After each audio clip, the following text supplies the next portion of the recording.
Welcome, everybody. This is Christopher Hecox, Executive Director of the Jay and Susie Gooch Performing Arts Center here at Auburn University. War Eagle to everyone on this Thursday. I'm very pleased to have Elliot Knight, who's the Executive Director of the Alabama State Council on the Arts, with us today. Elliot, how are you doing? I'm great, Chris. Good to see everybody. Good. Well, I wanted to have an opportunity to bring you on, Elliot, and we've had a lot of artists that are performing with us, and we've had faculty members and others. We haven't had kind of a big picture state of Alabama, what's happening with the arts right now. So I'm really glad that you're able to join us today, and we have some conversations about what's happening in our state. So I guess the first question is, for those of us or those of the individuals that are watching tonight that are not familiar with the Alabama State Council on the Arts, why don't you give a little bit of information about what it is you all do to support the arts in the state of Alabama? Sure. Yeah. Thank you for having me today. It's always great. I actually grew up in Opelika in Lee County, so always happy to get back over there, have family over there still. But the Alabama State Council on the Arts is the official state arts agency of the state of Alabama. So we are a department of the state. And we basically, most people know us through our grants programs, and that we support hundreds of arts projects and organizations throughout the state each year through state appropriations as well as federal dollars that we get through the National Endowment for the Arts. So we certainly thank our Alabama legislators for appropriating funds that then we can re-grant to, like I said, over several hundred arts organizations and projects, and not usually quite every of the 67 counties, but we get pretty close to having art support from the state all throughout Alabama. And in addition to our grants that most people know us for, we do also have programs. Some of those are partnerships with the National Endowment for the Arts, like Poetry Out Loud is a statewide high school poetry contest that a state winner is named and then goes to compete and represent Alabama in Washington, D.C. We have statewide student art competitions, and a variety of other things. We also have a gallery in Montgomery downtown in the RSA Tower, which unfortunately right now we have, due to the pandemic, have not been open to the public, but we have been doing virtual exhibitions and putting up exhibitions in our windows so that the staff members, we actually are in the same building as the Alabama Department of Public Health. And so we like to try to put some art in the windows so that our friends at Public Health, as they are coming and going to work, can see some joy from Alabama artists. And but we are based in Montgomery, and look forward to continuing to work with groups all around the state, even though our work has changed a lot in the past 6 months. Yeah. So how has it changed? I mean, I think most people that are watching know how it's changed from the Gooch Center and a lot of performing arts centers, but from a arts council, state arts council standpoint, how has it changed for you all?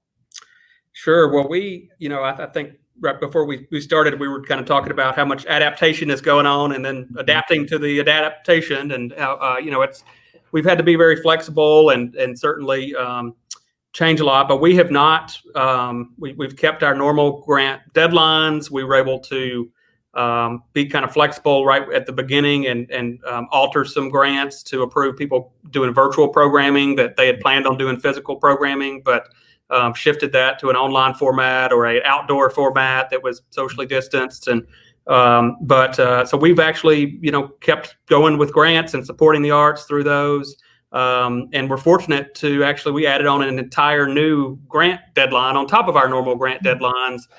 We received a little over $500,000 in CARES funding directly from the federal government and the National Endowment for the Arts that we gave out to 80 different organizations throughout the state. And so it has, not slowed down at all for us. We've actually been a little more busy, but it has been very different work. And I think one thing that has been, we've seen a lot around the state, and then also with our own staff, I guess is maybe a silver lining of the pandemic, is that, we've been forced to be innovative and to adapt new technologies. And of course, we had access to video conferencing before, but a lot of times we still just did a conference call.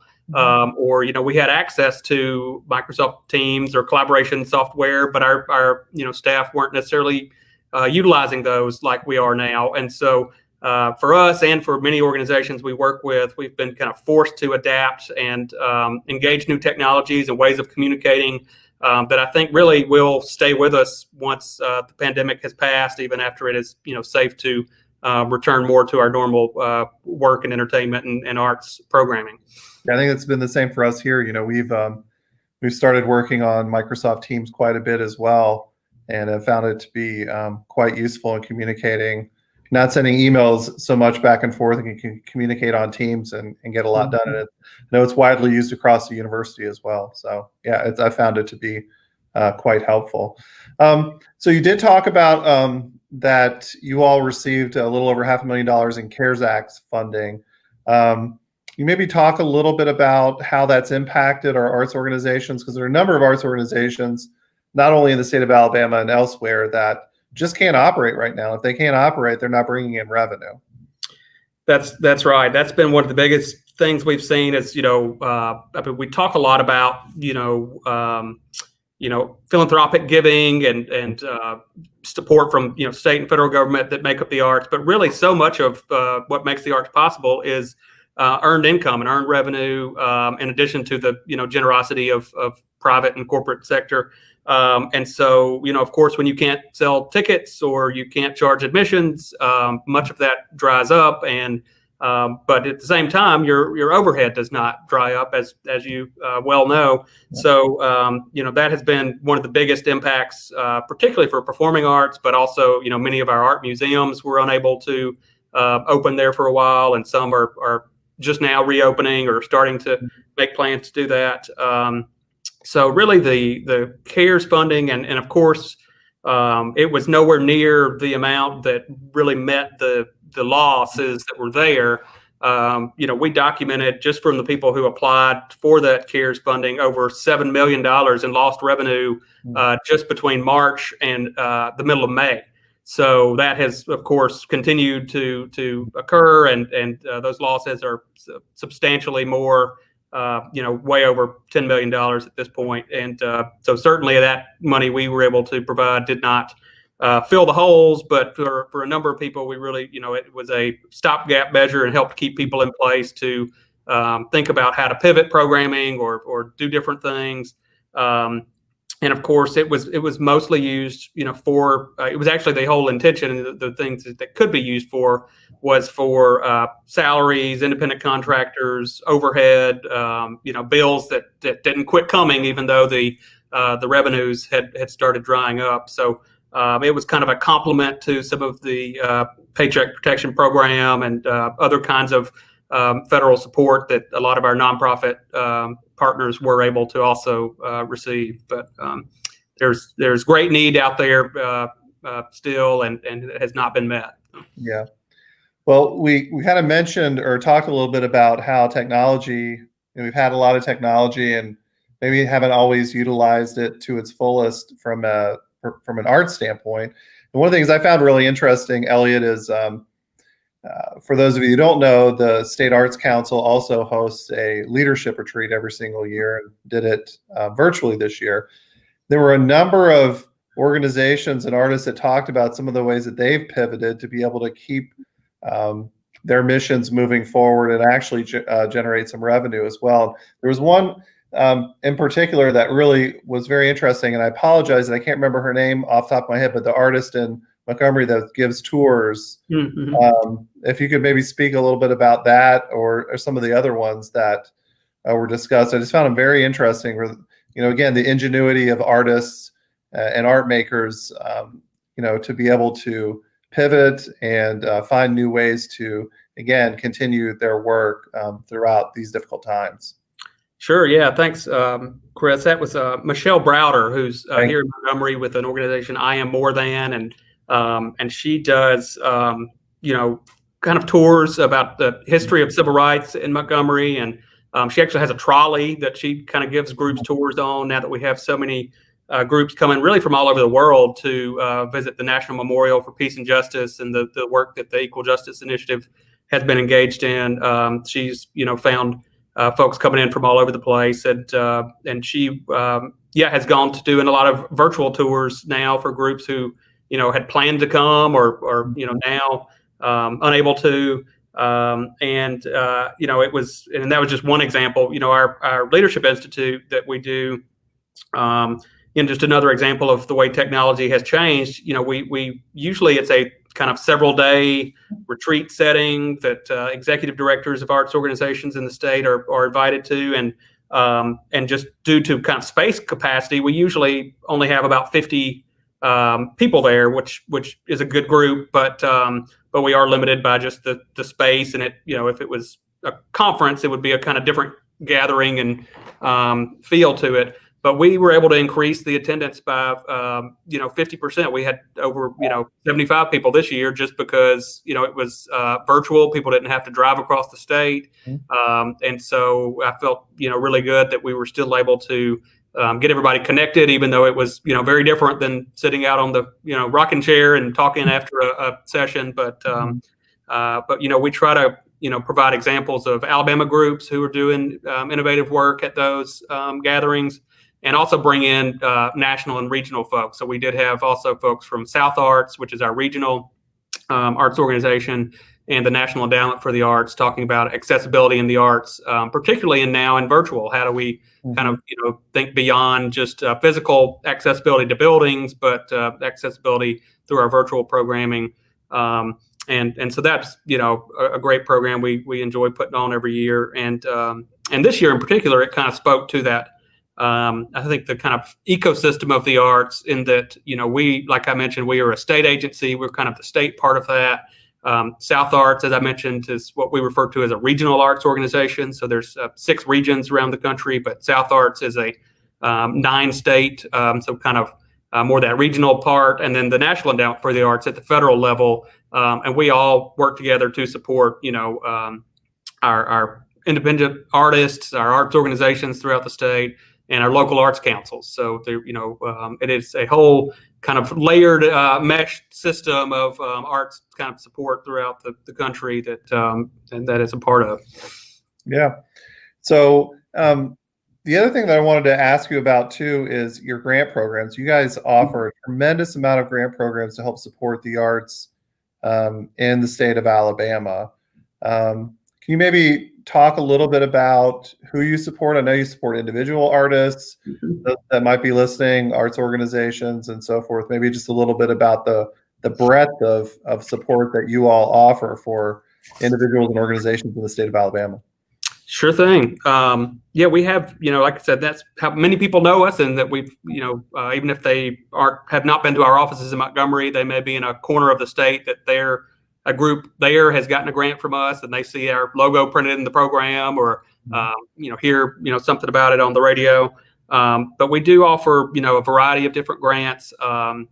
We actually, I guess, September just had our last deadline for this calendar year. But our next opportunity that's coming up will actually be for individual artists. So the vast majority of our funding does go to nonprofits and colleges, universities, and K-12 schools. But we do every March 1st have a deadline for our individual artist fellowships. And those are, really based on kind of previous work, and they are a kind of fellowship award. And it recognizes the merit and the contributions of artists that we have in Alabama. And we give those about 20 of those a year throughout all disciplines. So we have visual artists, photographers, dancers, musicians, theater artists, poets, writers. And we actually, this past year, for the first time, added a new one for arts educators. So K-12 arts educators now, we have a fellowship to kind of recognize and support their kind of excellent contributions in the field of arts education, and able to do that now. So that's a great opportunity. We love doing that. And then often we actually right now are changing out the gallery, and we'll be doing a kind of hybrid virtual exhibit. But then after the year of the fellowship for the visual arts, they have an exhibition where they display their work in Montgomery. And there are other opportunities throughout the year that we kind of highlight our fellowship artists. But then every June 1st and September 1st, we have our largest grant deadlines that for organizations, and we have some that we support. We have about 20 organizations around the state who receive operating support. which is a little bit less restricted. It's more to support their operations and their people to do work. And then the vast majority of our grants, though, are project based. And so we actually get an application that says, hey, this is a project that our organization wants to put on, and it could be a mural, or it could be a class, or a exhibition, or any number of things. We have a wide range of program areas that, like I mentioned, community arts, literature, design arts, visual arts, performing arts. And I know, just across the street from you all over at the Joel Collins Smith Museum, I think every year since it's been started, the out of the box outdoor sculpture exhibitions, we've helped fund and support that program, and which has been so fun to see the sculptures on the grounds there now. But really, we, as our goal is to try to support work not only in our largest arts organizations, but in all the way down to small community, all volunteer groups who, may be the only arts group in that particular community, but they are doing important work. And so we do try to, like I said, geographically and size of organizations, support as many as we can throughout the state. But yeah, those are our 3 grant deadlines, and we actually are in the process of moving to a whole new grants management system right now. So that's kind of one thing we've taken this opportunity to kind of think about, some more internal structural things. And so by January 1st, we're going to launch a brand new grants management system. So anybody who's applied to us will have something different to kind of look at, and it should be a lot more user-friendly and accessible to people to be able to submit applications to the council. That's great. And so I want to kind of take us back to where we were at the beginning, Elliot. I know that you're from this area, from the Lee County, Opelika area, and grew up in this area. Obviously, with the Gouge Center opening last year, and as you mentioned, the Jewel Collins Smith Museum of Fine Art opening about 17 years ago. Tell me, your kind of take on how the arts have changed in this area, and probably in the last 15, 20 years. Mm-hmm. Sure. Well, it's just been incredible. Like I mentioned, I have family still there. My parents actually live in walking distance to the Performing Arts Center, and they can hear your outdoor concerts sometimes. So I do call it the Arts District now here. Yeah, right. It's a great place to be, and but it was very different 20 years ago. And when I lived there, I was fortunate to attend Opelika High School, and which is connected to the East Alabama Performing Arts Center. Mm-hmm. And I didn't realize at the time how lucky we were there, because every time a performance would come in, we got to see it as a school performance. So we were exposed to so much music and theater and dance that most high school students in Alabama don't have the opportunity to see. Mm-hmm. And we had, but in terms of visual art, there was certainly not a museum. There was, I think, maybe at some point while I was still there, the Jan Dempsey Community Arts Center opened and had a gallery, and at one point the public library in Opelika had a gallery. But that was really the only opportunities I had to go and see visual art. And it would have been very different. I mean, I just think about how incredible it is now that students, families, everybody who lives in Lee County has those opportunities right there with your new Performing Arts Center and the museum, and just all the resources that a university brings. There's always talks and events and things that are free and open to the community, and as well as great performances that are ticketed that y'all are putting on. But it is, East Alabama is very lucky to have those cultural assets, and it certainly has grown and evolved a lot since I last lived there. Yeah, well, and with East Alabama Arts and Jan Dempsey and the galleries on campus, with the Department of Art, and again with the City of Auburn, what they're doing with their new master plan, this Lee County area is really just ripe for growth in the arts. I mean, not only the population growing, but with artistic offerings that are happening, with the city and the university and all the city school and the Opelika schools as well. So we're just very fortunate in this area. And then as you know, we have a spillover effect with that, not only just affecting Lee County, but those surrounding counties that can come and visit as well. So it's been a great thing. So Elliot, again, I should probably mention we have Elliot Knight, who is the executive director of the Alabama State Council on the Arts, with us today. Elliot, thank you so much for being with us today. It was very informative to have you here and give everyone an update of what's happening with our State Arts Council, how you all support the arts in the state, not only for organizations like us, but individual artists and small organizations as well. Why don't you give everybody your website and how they can get more information about the Alabama State Council for the Arts? Sure thing. We are at arts.alabama.gov, and as I mentioned, right now our gallery is not open every day, but in normal non-pandemic times, we have a gallery in the RSA Tower, which is the tallest building in downtown Montgomery, on the first floor. So, once we are back to normal, please, anytime you're traveling through Montgomery, stop by and see us. And, Chris, I really appreciate the opportunity to be here today and all that y'all are doing. I've only actually made it to one show in person yet with Bella Fleck and the Flecktones, which was wonderful.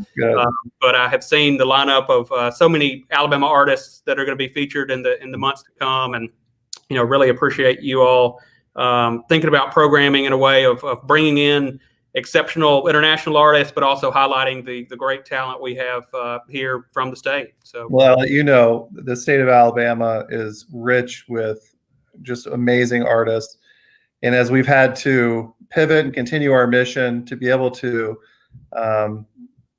present some amazing Alabama artists from very different areas of the state, we're just excited. And so, thanks for that lead in. Our GPAC Live series continues with our Alabama Artist Series in October.